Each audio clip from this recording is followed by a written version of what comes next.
Hello, I am Russell B. Hill, and I'm your host today of WTF, and that is what the Fixed Ops. I'm also co-founder and managing partner of FixedOPS Marketing.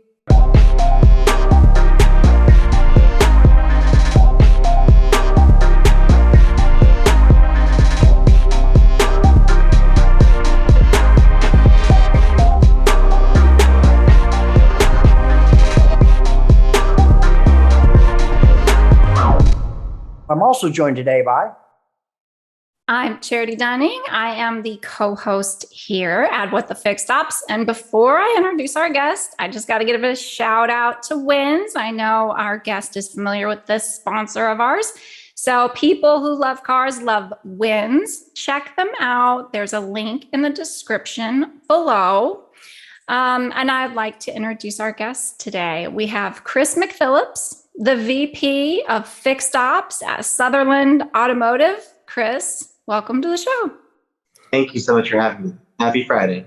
Happy Friday. Happy Friday. So introduce yourself to our audience. Tell us a little bit about you. Wow. So my name is Chris McPhillips. I've been in automotive since I was 15, anywhere from washing cars to filing paperwork to coding warranty claims. I've sold cars. I've been a finance writer, finance director, service advisor, service manager, service director, and fixed ops director for multiple rooftops throughout my career. And here I am now as the VP of Sutherlin Automotive, working under Mike Spinazzi. Well, congratulations. It is a phenomenal role. I think you've been there a year now, or a little bit over a year? Close to a year, almost a year. Almost a year. Okay. It's unusual that we get a guest on like this. I'm going to tell you a little bit about, I already regurgitated just a minute ago, but I feel it's compelled and very important to let all of you know how I met Chris, because everything's about relationships. Everything we do is about relationships. So our company wasn't very old, and he was a fixed ops director at Route 66 Nissan. I believe it is AMSI store, Terry Taylor store. Yeah, Southern 441 with Mike Pinaccio. Yep. Okay, that's it. So anyway, it was a cold call because I love just stopping in a dealer, saying hi, introducing myself, etc. And this guy was gracious enough to visit with me and another guy named Brandon Orlando, great guy. He liked what he saw and then realized that they already signed up with another company a day or a couple days before, etc. So no harm, no foul. Just thought I'd stay in touch with it. I think we may have communicated once or twice or something, or maybe Brandon did, and then he disappeared. Well, I don't know the time frame. It's about a year and a half, something like that. And we get an incoming lead at FixedOPS Marketing, and they were fixing to sign up with another company. And if I remember, Chris, you please interject, but I think it was the general manager or somebody said, hey, before we do that, let's look at what the #1 Nissan store in fixed operations is doing. Let's see what they're doing and who they're using. And of course, it was us. Thank you very much. So Chris reached out, and we realized where we actually knew each other from. So I had taken the store I was at, I had taken it to like #3 in the nation, right? So we'd grown the store. We ranked #3 out of like 1,056 Nissan stores. So I was like, who's #1 and how are they beating me and what are they doing? So it was Michael Barrick's store in Tennessee. Yeah. And then so I went to his website, and I'm like, if you want to be the best, you got to see what the best is doing and replicate that. So then I was like, oh my goodness, look at his website. I was like, oh, I've seen this before. And then that's when I sent the lead in. And then so, we went down memory lane, how we had met before, and, we were ready to get signed up. So now we have your tool in all of our stores, and just the amazement from the staff and even the managers, like, this existed. This is, I didn't even know this was possible. They're so amazed at the technology and how many leads generate from our website. My son's also in the car business. He's only worked at one store. It's a Ford store called Bill Letter Ford. Been there 7.5 years now. And I was talking to the fixed ops director, stopped in. He'd just gotten back from is it NEC? Is that the name? They do Focus 20 groups? NCM. Like NCM. Yeah. Thank you very much for the correction. So he saw me. I stopped in to say hi to him. Occasionally he said, come on in. He was on the phone with somebody.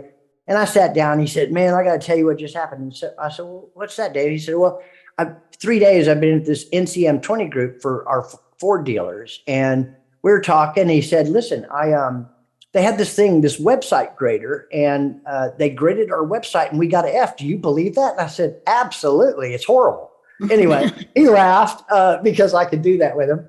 And he said, let me tell you something else that happened. They pulled up, it was a Nissan store, the number one that they thought was the go-to of where everybody needed to be looking to go to with service parts and accessories on their website. And I said, well, who was it? Who was it? He said, I don't know. It's in my notes. Hold on a second. So he powered up his laptop, and I said, you don't have to do, no. Now I got to. So he said, Hudson Nissan of North Charleston. And I said, that's my store. Yeah. That's my store. That's where Chris was at. Anyway, I thought that was really cool that NCM is using your store's website is like, hey, this is like a benchmark where you need, I get goosebumps. Do you have goosebumps too? Or is it just, it's probably just me. I don't know. No, it's wild. I wanted to ask you, and you mentioned a little bit at the beginning, but I was kind of looking through some of your posts and things, and you like maybe month after month reach some of these top level ranks at your dealership or maybe your whole group. And I wanted to ask you to elaborate, like, what are some of the most recent ones? What are you most proud of in the last 6 months? Well, I guess the stores have been performing extremely well. It's the buy-in of how we're going to go about treating the guests at reception. So we have service menus that have been created. It's all built around giving guests many options on how to service their car. So we have different ways you can service your car. We have some smaller price packages and then some premium packages. We have Sunbit. So we just make it very easy to service your car and let them kind of choose instead of forcing a guest in like one price. So the more options, the more ways to pay, it just seems like it works really, really well for us. So we've had stores that have increased just in CP over last year, like over $100,000 in gross. Wow. It's been wild. So That's some amazing. months our group will be up over $500,000 in CP gross over the last year. When you left Hudson to take that opportunity, I remember us talking about it. You were, at first you were a little apprehensive and you dived right in. It was probably a train wreck. And one thing I know about Chris, I want you to elaborate a little bit on this too. Chris is not a guy that sits in the office and looks at reports and, leads, or I should say manages. Okay. Chris is a leader. He's not a manager. Yeah. anybody can light a fire under somebody, get it moving, but Chris lights a fire inside of people. Okay. Finding out what they want, building relationships with them. Do I got that right? You're not an office person. You're actually in these stores almost every single day, and they're spread out. I think there's 12 or 13 of them. They're spread out all over the place. Is that right? Yeah, when I'm at a store, I'm in the service drive. I mean, talking to the guests, talking to the advisors. I love the guest story. And sometimes they're so passionate about the brand. Like I was just in Toyota last week, and this lady had already retired from Krispy Kreme, and she was telling how she was the top sales associate at Krispy Kreme, and now she's at Dillard's, and she's the top, credit card sales associate at Dillard's. And it's like, oh wow, there's all these things in your career is sales, and yet you choose to come to the dealer to get your car serviced. She's like, well, of course. So it's just very interesting I know, right? Right. So I guess that's where she's going to get the best service. So that's what I try to coach the team members is the guests are choosing to come to the dealer for an experience, not just for like something average where they could get anywhere.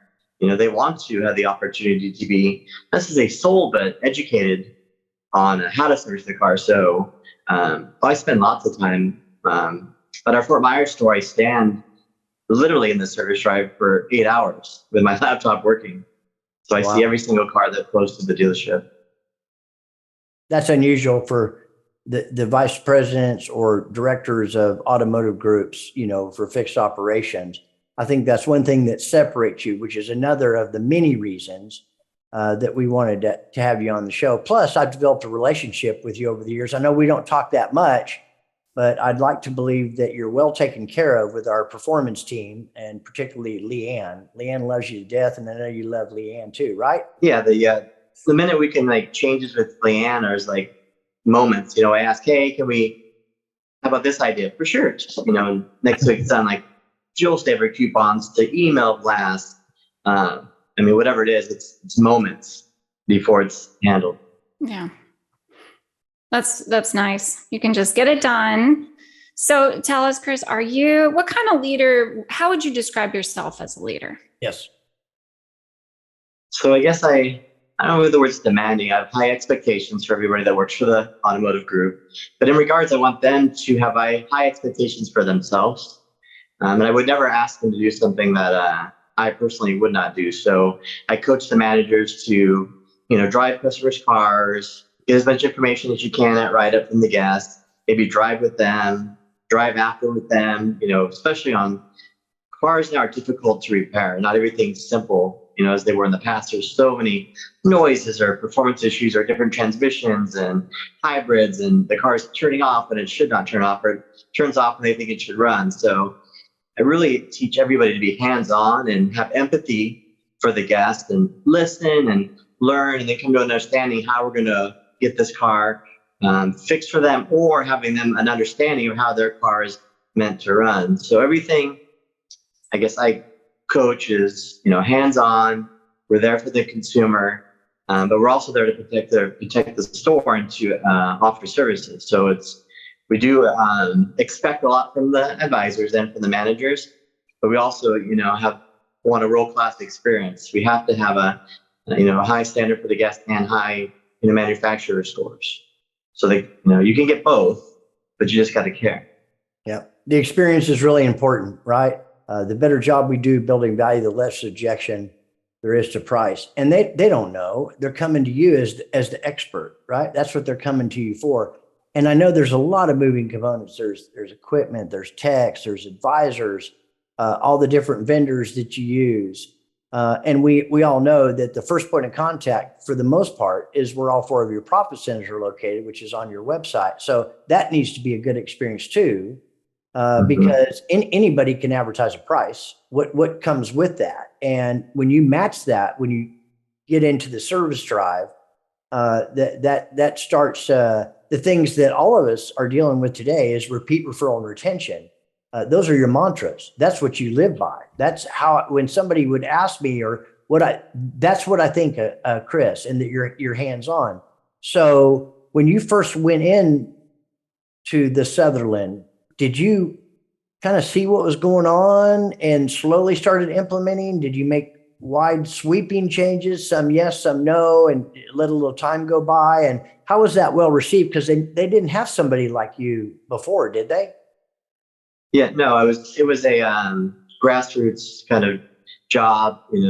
I was there to build it and establish kind of what it meant to be the VP of the group, make my own reports, develop processes for all the stores. To be honest with you, one of the first things I did was start to read the ROs. So an advisor would write an RO and it would come to me.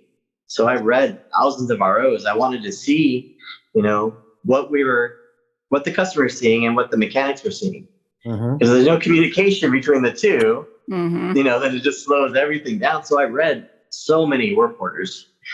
Then taught the advisors, like what needs to be worked on a work order, develop the process, what I expect. And once the work order is written nice and neat and all the information's there, it's interesting how smoothly everything else can go throughout the day when you have everything you need, on that work order. So a lot of it was just reading, getting a feel for where I can make the most improvement with each store. So one of the stores was discounting so heavily because they felt that's what they needed to capture the guest. So after I minimized their discounts, increased their pricing, the store actually grew because there was more value to creating a better process than just giving away the money and providing a not so good process. Yeah, so the guest who would have thought? Yeah, the guests don't care about if I took 2 or 3 hours or you treat me poorly, even though you gave me 10% off or 20% off. That just helped me today. I'm not coming back. Discounts don't fix poor service.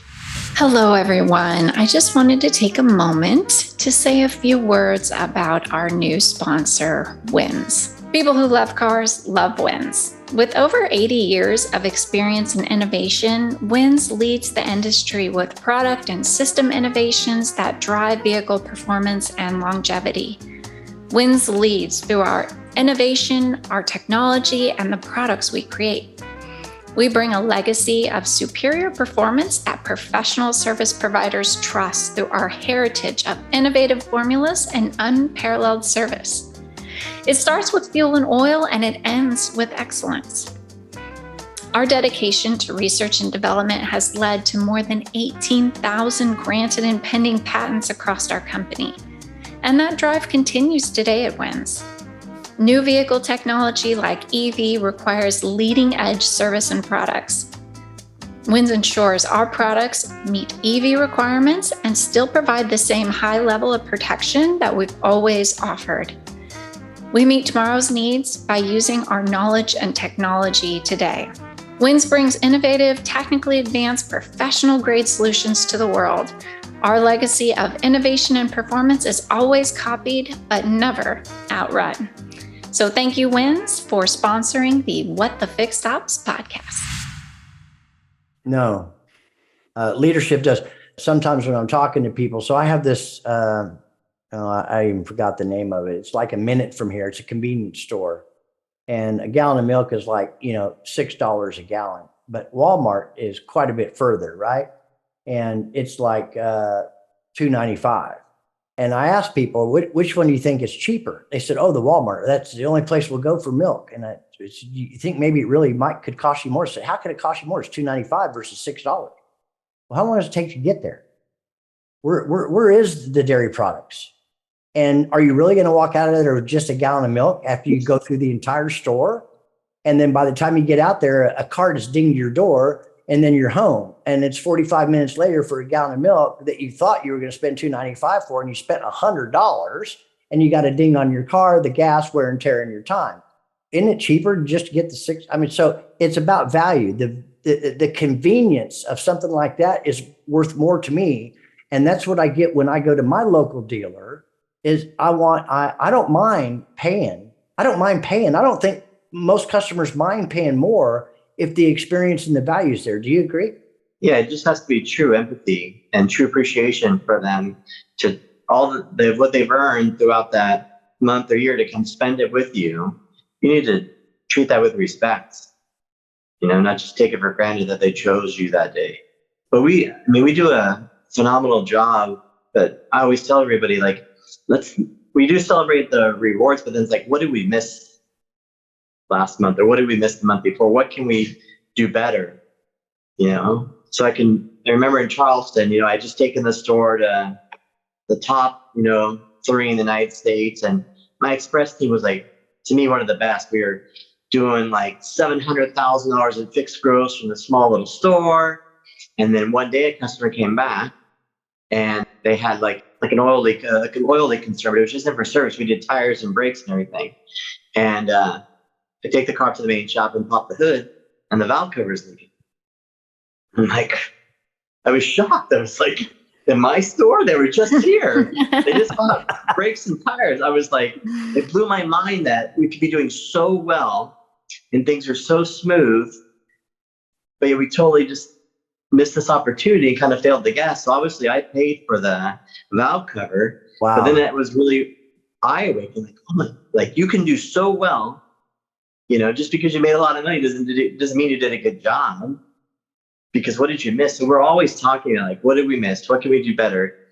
And, we've changed some of the inspection processes now to hopefully, stop things from that like happening, where we have a supervisor or a lead tech, near the express team. But that day like blew my mind. I was like, man, I love these guys. It's like they failed me, and that wasn't even my car, but I felt like, wow, I wonder what else we could have missed. And we're so good. It was just wild. Did you start looking to see what else they missed? Well, moving forward, we changed the process. So yeah, we implemented before the hood was able to close, that someone had to come over then inspect the vehicle, and then they could close the hood and move on. But yeah, it was just, if that would never have happened, I mean, we could have been doing so well, but yet so poor, and I wouldn't even known. That's an experience. You just exceeded that customer's expectations because you paid for that yourself, didn't you? Well, of course, yeah. And I was embarrassed. You do tires and brakes, but they leave with an oil leak. Yeah. I think people really do want to be led.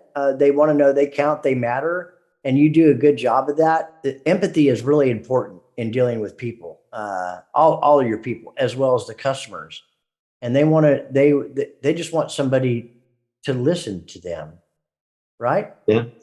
Oh, yeah. Indeed.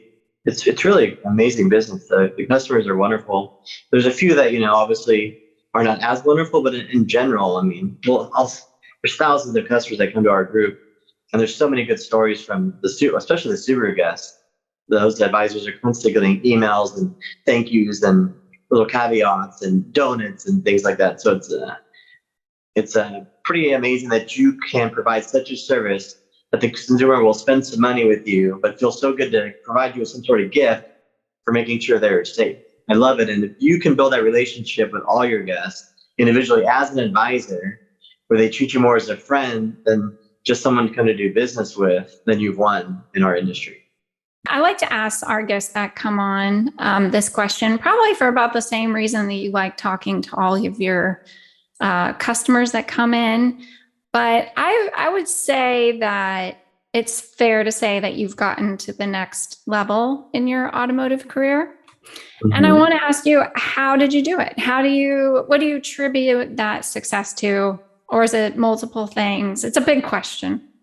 Yeah. So I think learning and replicating success. So like, I mentioned, Michael Barrick, but when I saw his store beating me and how did I do it?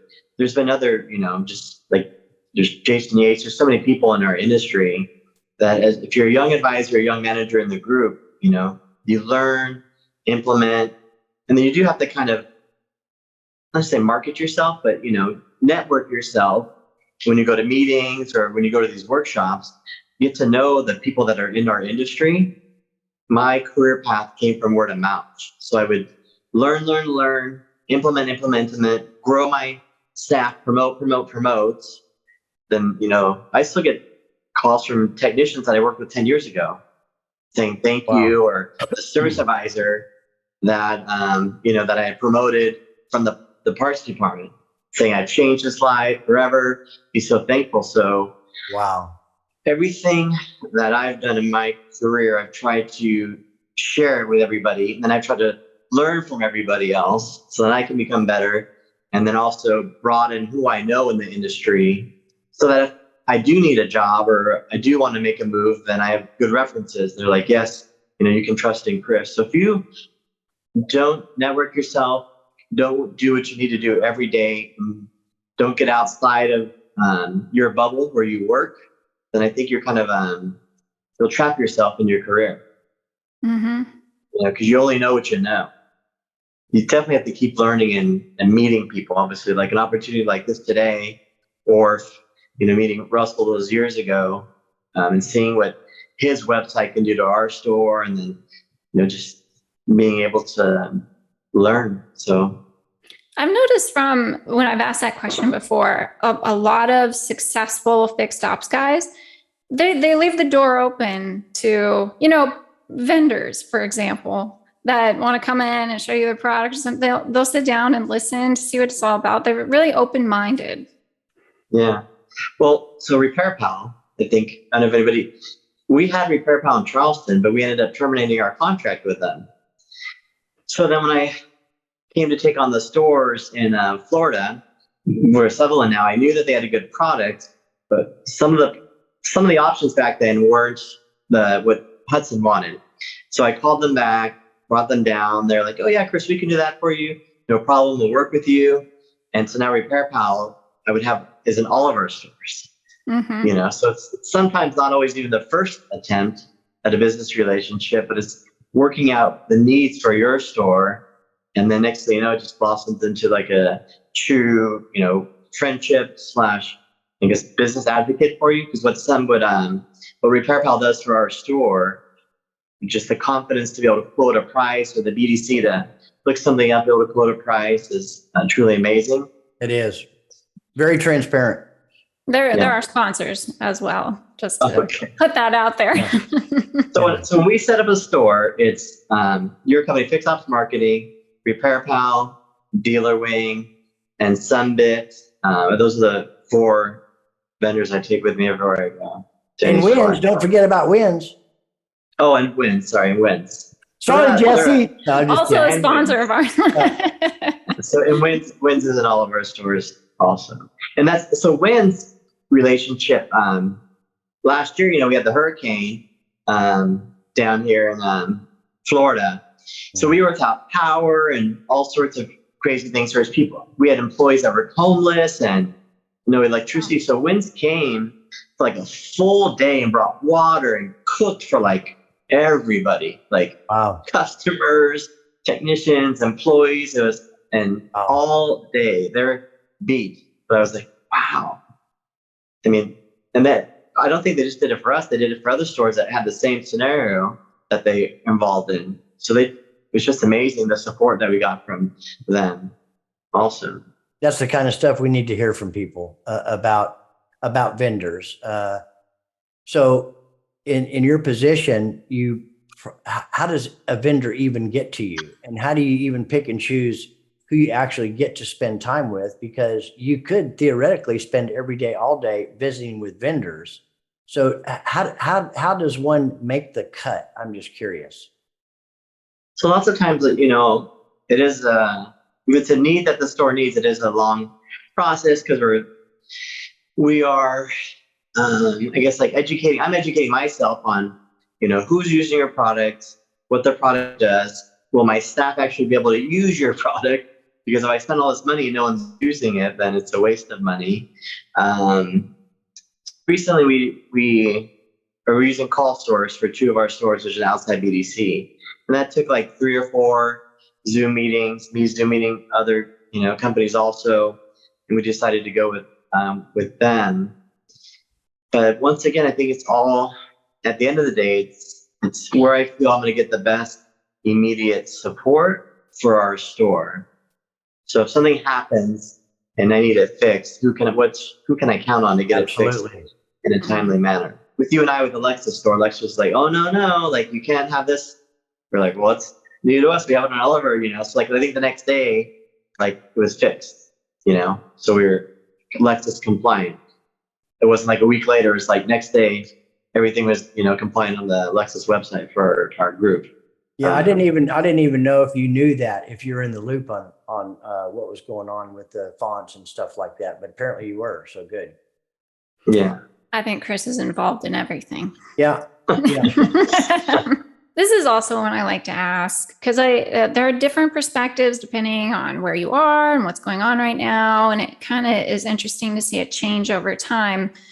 What do you think dealerships are struggling the most with right now? I feel like new car sales, I think, are trending in a downward direction. So in my line of work on the fixed side, less new car sales is bad for our business, right? Because you sell a car, we get a customer. You sell another car, we get another customer. So the less new cars that are sold, it can affect our business. So that's like a long-term possible effect. The new cars continue to fall off, but I guess obviously there's always technician shortages, getting the younger techs to share the vision of becoming, a main shop tech one day, even, creating this plan for them. I have not seen in the group, and then also my other group, like a lot of 10-year techs at the same store. It seems like express techs are moving a lot. Some main shop techs are moving. It seems like there's been lots of movement, and with the techs in the automotive world. And then in certain markets, the techs are making flat rate, like some crazy money. So you can see it's a desperate time for those techs. So between like the new car sales possibly like decreasing and the technicians, you just have to be very, very rewarding, very, I guess, attentive to the needs of the technicians. Be aware. And then on the new car side, it's very important that we retain our service customers keep those coming back just in case we don't have as many new cars sold. So it's the game for us right now is retaining as many guests as we can, hopefully moving to retaining all the guests that we sold, even like a non-make car, and then making sure the technicians have everything they need to be successful and that they feel that they are part of the team. Now, do you think there is a tech shortage going on, or do you think on the flip side of that, maybe dealerships are just having a hard time attracting certain age groups or generations? I'm not a technician, right? So I'm not sure how they see, what's going on. But for me being in the business so long, I do see the cars are getting more difficult to work on. The manufacturers paying less flat rate hours to these techs. Many times they'll spend hours on them and get pennies. So sometimes there's no value to them to even work on a car that's under the manufacturing warranty.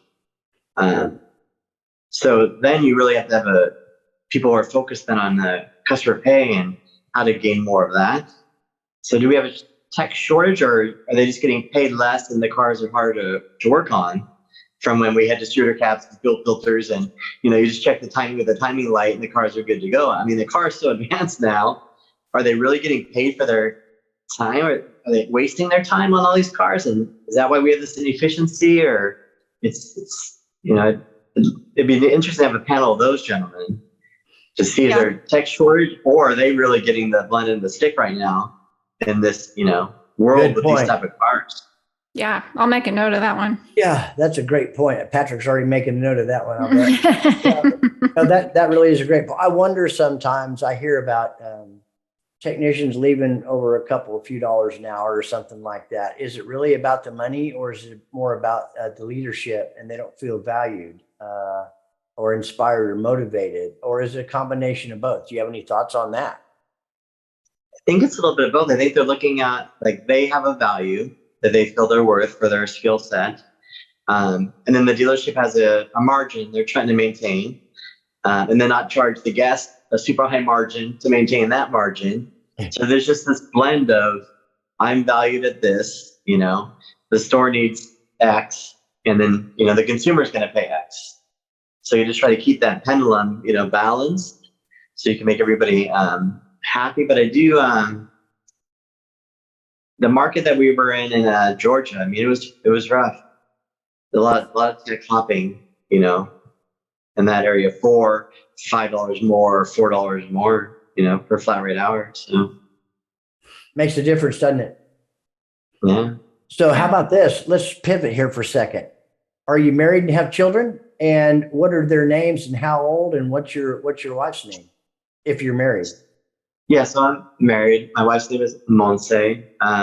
So I have 2 children, and then she has 2 children. So collectively, there's 4.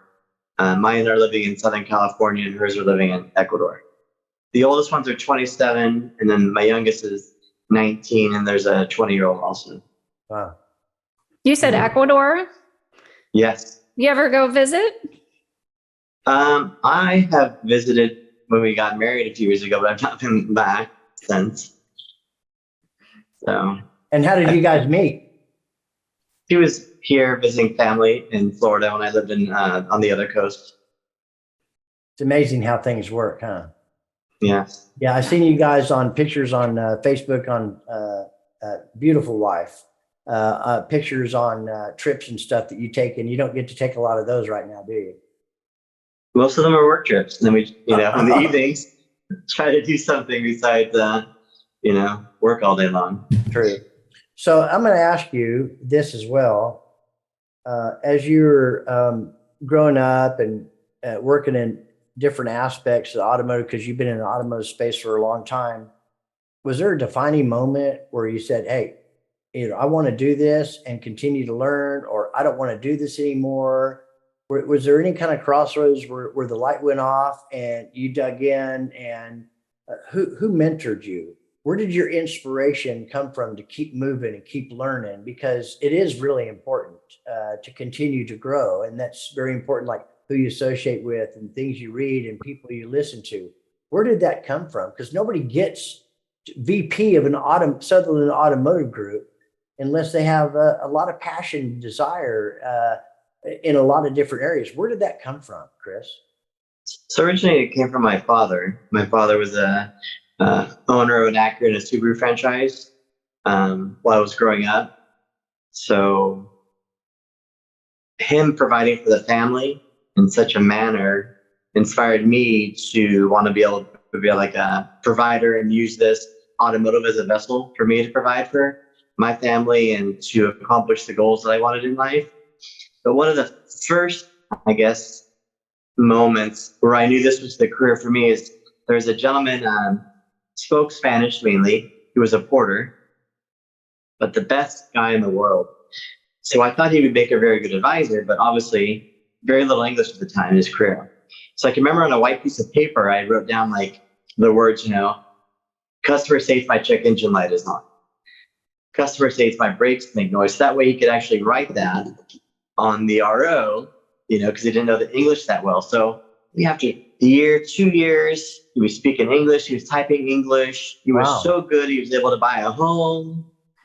So I'm like, wow, this young man who was washing cars, barely knew English. Within 2 years of his skill and my guidance, he was able to accomplish this dream of his.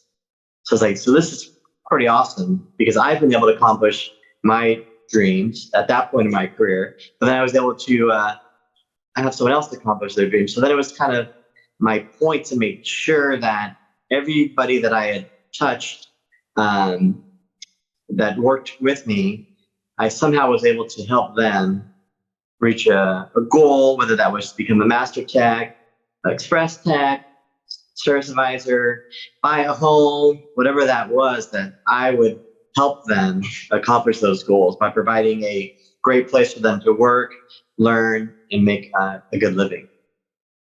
And that was when I was probably in my mid-20s that happened. And you've been doing it ever since. Yeah. I really ascribe to that. I call it the Zig Ziglar philosophy because that's where I learned it. Of course, for many years, I wasn't that way. I was very selfish, self-seeking, and self-centered. But I realized the more people I help, particularly when I get into a funk or down, when I reach out to people and get outside of myself, I always look for ways to elevate. I don't care if it's opening a door, making a comment, finding out what's important to them. But that stuff builds a lot of passion inside of me by helping other people get what they want. And I can't, even though I really think that it's all attributed, it's biblical, right? It's better to give than to receive, etc. That stuff comes back to you. You can't really quantify it and say, well, this happened because I helped this person or that person or that. But that's what gives us a fulfillment, I think. And if I'm hearing you, it is for you too. That's where that is the thing about Chris McPhillips that I think that all your people would say. Now, does everybody get that from you? Now, there's some people that just want to get on and do this and do that, or see how long you're going to last, or whatever the case may be. But you're on the drive for 8 hours talking to customers and working with the advisor. I don't know anybody in your position does that. I'm not saying they're not out there. I just don't know anybody that's in that position. That's how you get respect right there, right? Yeah, it's just so there's so many stories where the young lady in the BDC, Yeah, tell us about came to it. me twice looking to be an advisor. Finally gave her the opportunity. And I can remember 1 month she was like the lead advisor in the group. Wow. So it's and same thing. She was able to then get her own place. It's just the automotive industry has so many great people, and if the managers really invest some time and listen and take chances on people, I mean, it's crazy what it can do for you. So let me ask you about that BDC lady. Over a period of time, I guess if I heard you correctly, she was asking you or wanted to, or why were you talking to one of the BDC people? They were looking for an opportunity and they weren't getting any kind of response from the current manager at the time. And you were listening. Did that and as she spoke to you and find out, I guess you shared with her what it was about, and then finally she was persistent enough that you said, yeah, let's do this. And it obviously worked out, right? Yeah, because anybody I feel that would have, like a BDC rep that would approach me at that time, I was also the director of like 5 rooftops to, approach me with such confidence that she could do the job and she wants it so bad. I was like, well, I guess you do. Yeah, who cares about the experience if they got that kind of passion, right? Right. I was like, if you could sell me of why you think you need that job, then Come I'm on, sure you can bro. sell a customer. Yeah. Why they need to get their car serviced, at the dealership. Those are the stories that define us and make us, I believe, is the people we surround ourselves with. And I think it's really important. And I appreciate you sharing that. I have, I'm sure you have similar stories where you have and you got bit, but it's okay. Love them where they're at and move on down the road. Maybe they got something out of it later on because of what you instilled in him or her that later on. And I'm sure, like you'd mentioned earlier, you talked to a technician that you've known for 10 years, right? They still call you. And you inspired and motivated them to achieve and reach for more. Sometimes that's all people need. Somebody just to believe in them, right? And I get the messages like, man, if McPhillips was still here, things would be different, comments like that. And that's probably true. I'm like, oh yeah. Yeah, we won't mention any stores or anyway. Yeah, right. No, of course not. But things like that, it's just wild because it's just respect for them and listening to them is what they're really wanting. Sounds simple. So, that brings a thought into my head.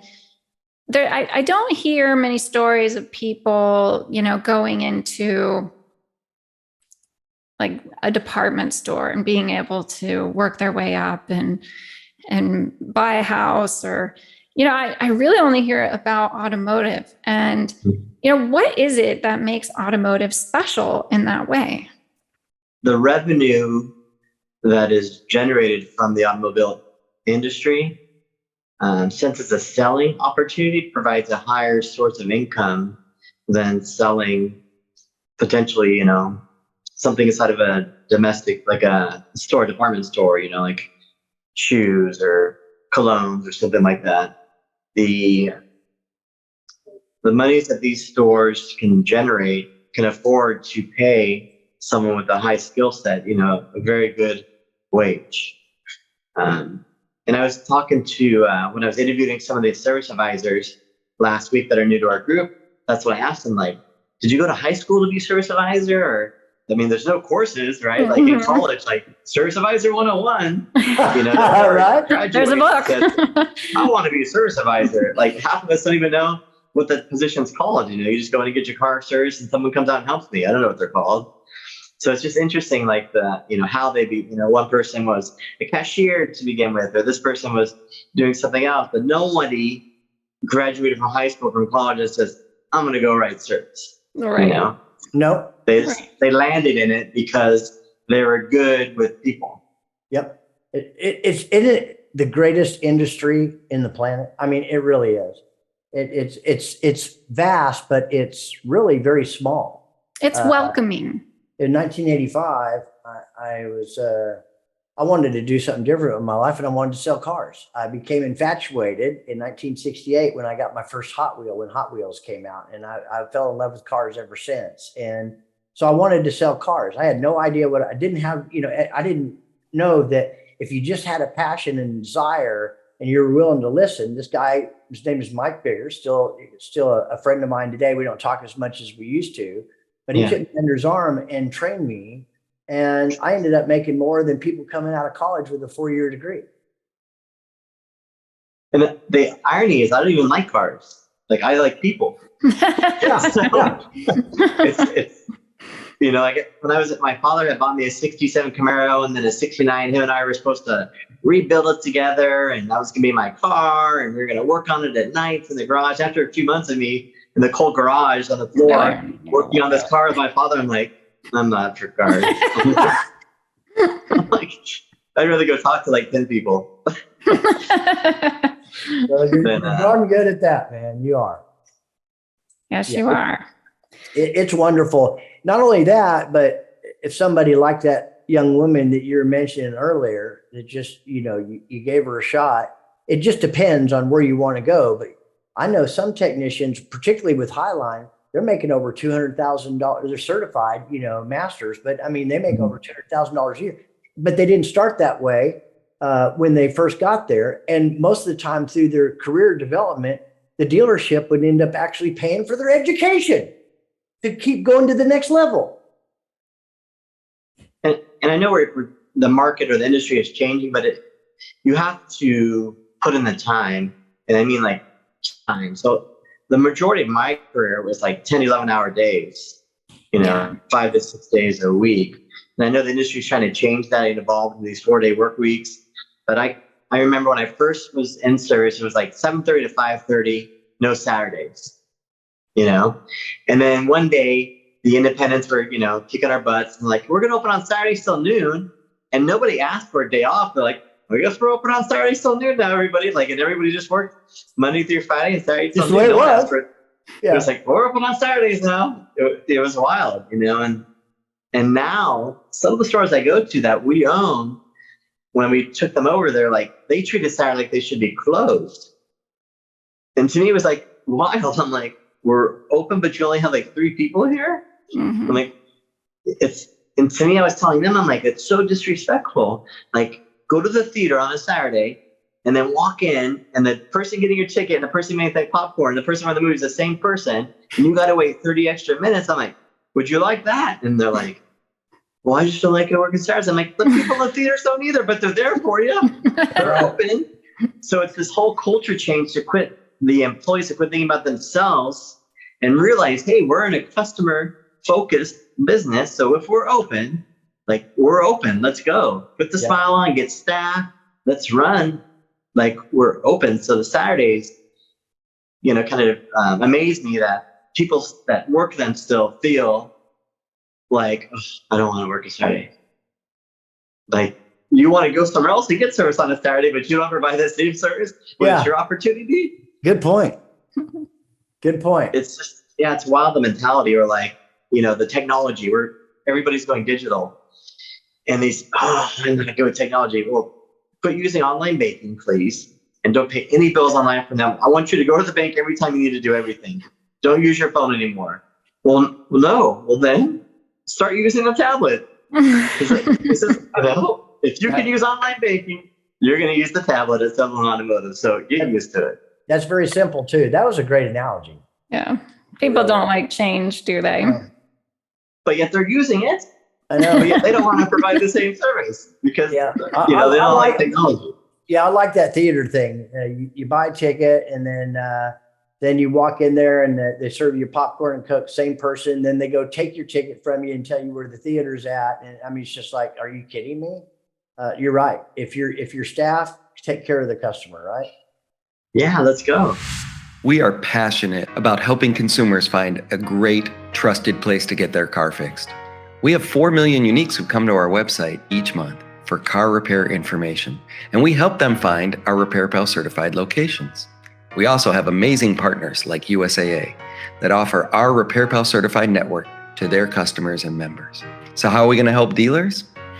Well, dealers sell 100% of the cars, but over time, after the warranty expires, the repairs go up and the revenue potential goes up, but people keep leaving the dealer over time after the warranty. By years 10 or 12, only about 20% of people are still servicing at the dealer. Why is that? There's one dominant reason, and that is price perception. And being RepairPal certified helps you overcome the primary price perception problem. So come let us show you how RepairPal can help you too. We're open. Let's give that wow experience on a Saturday. And, the next Saturday you're off and you go, somewhere, and hopefully you get a great experience because they don't want to be there, but they still know they have to be there to take care of you. That I'm sure over the last almost year, and once again, I don't think it's really just speculation because as I've gotten to know you, a lot of people got a lot out of you coming aboard and being in the stores and doing the things and being in the trenches and working the hours and doing what it takes. And it's all about the customer. everything is about the customer, right? Everything is about the customer. And then the moment it's not about the customer, it's about your employee. So all throughout the day, you're like, great job, thank you. Like, making sure that they know we see them and appreciate them for taking care of the customer, right? So then it's this back and forth, thanking the staff for taking care of the guests, thanking the guests for choosing the service with you, and then making sure everybody understands that, Through that. if anything, we're here for everybody. Well, Chris, I'm going to ask you kind of an off the wall kind of question for our last Right. question. No, don't do it, Charity. Don't do I'm it. going to do it. I'm going to do it. Do it. Tell us something that, and you can take this for whatever direction you want. Tell us something that terrifies you. I guess the moment that, like, deeply, maybe the moment that I can't provide for my family, maybe something were to happen to me and I couldn't provide for my family. I think that would terrify me the most, just because my father was such the greatest provider for our family for, up until even today. He just turned 80, he's always taking care of the family. So my purpose in life, per se, is to take care of my family. So the moment I couldn't do that, I don't know how what I would do. And then the second silly thing would be like falling off the ladder, hanging up Christmas lights. So I've heard so many friends with a broken wrist or something. How did you do that? By hanging Christmas lights. I love that. So I'm like, I'm getting a single story home. I'm not on any ladders. Hanging Christmas lights to break my wrist. So that was amazing. A week and a half ago, we were with the whole family, flew up to Pennsylvania for a lot of different reasons. One of them was a baptism. Well, we went to this water park place called Kalahari. It's an amazing indoor water park. Okay. And all the kids, all the grandkids, etc. And so the oldest granddaughter wanted me to go on one of these huge slides. Okay. I mean, this thing was like huge. And I said, yeah, sure. Papa can handle that. And I got up there and I got to tell you what, I can't do that anymore. I'm not riding those rides anymore. I threw my arm out doing something, grabbing something wrong. And it's like, I'm afraid of those types of things incapacitating me in some way that I can't do what I need to do. I think I have a similar type fear or they say, oh, Papa, you're too old. I'll do that for you. And I say, get out of the way. I can lift that thing, that kind of stuff. Yeah, I wouldn't want to be out of commission because I fell off a ladder hanging Christmas lights, although I've known it to happen to a couple of people. I know, it's the craziest story. Yeah. It's dangerous work. Yes, it is. Yeah. Yeah. All for Santa. Well, Chris, normally we're getting close to the end. We got a couple of minutes, and we want to give you a couple of minutes to say whatever you'd like to say to the audience. A lot of them know you, or they know of you. Hopefully, they'll take this opportunity as well as from FixedOPS Institute to get to know you a little bit more about what makes you tick and drive. But what would you can say whatever you want. Can people get a hold of you for mentorship, to tap on you, to ask you this or that? How does someone get a hold of you? And what would you like to say to our audience? The floor is yours. I mean, I try to do my best to respond to, on LinkedIn or any kind of text messaging. Maybe like 6 months ago, I wrote a business plan for a manager that I knew very well that was or an advisor who was trying to become a manager. So I wrote him a business plan for his interview. But I guess LinkedIn or social media, and of course, give advice or, tell you what works for me, what works at our stores, might not work for your store. Maybe you have a humongous sports store doing 5,000 ROs and you are digital and you can't look at every RO. Our stores are doing the most, like 2,000 CP tickets plus warranty or less. So I feel at that time it's humanly possible to read every single RO. But I guess the biggest thing is seeing what your customer sees. So if you're a current manager or advisor, like, would you want to go through your service department? Like, do you see it the same way they see it? The whole write-up process or what goes on RO or how you spoke to me or how you followed up. Is that how you would want to get service? So if you're not answering that question yes, then maybe there's opportunity to smile, change, or be more open to what's the changing environment of, of the cars, the technology, the expectation, technology, pricing. I mean, whatever it is, just try to be the consumer and then try to pretend you're servicing yourself as you're talking to the consumer, that you'd want to do business with yourself. Great advice. Great Yeah. advice. If there was, if certain people were led and inspired, or maybe they're in between and they're looking or they're moving and they wanted an opportunity to work under somebody like you, are you hiring? We're hiring service advisors. Then this year, I believe that we are working on acquiring more stores. So this year there should be tons of opportunities for people, but we currently are hiring. So yes. Good.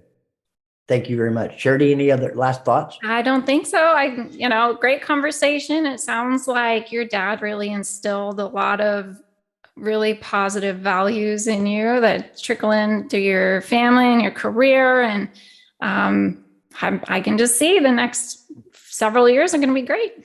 Yeah, they are. Thank you. For sure. So I want to thank everybody for tuning in. And I'm going to encourage you to listen to these shorts that come out. I don't know exactly when they're coming out, but you'll notify, because Charity does a great job of letting people know when episodes are rolling out.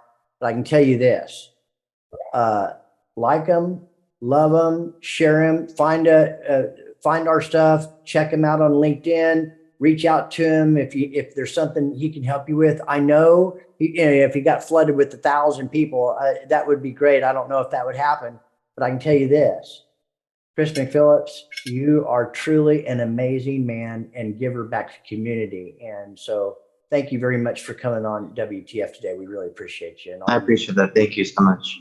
Thanks, Chris.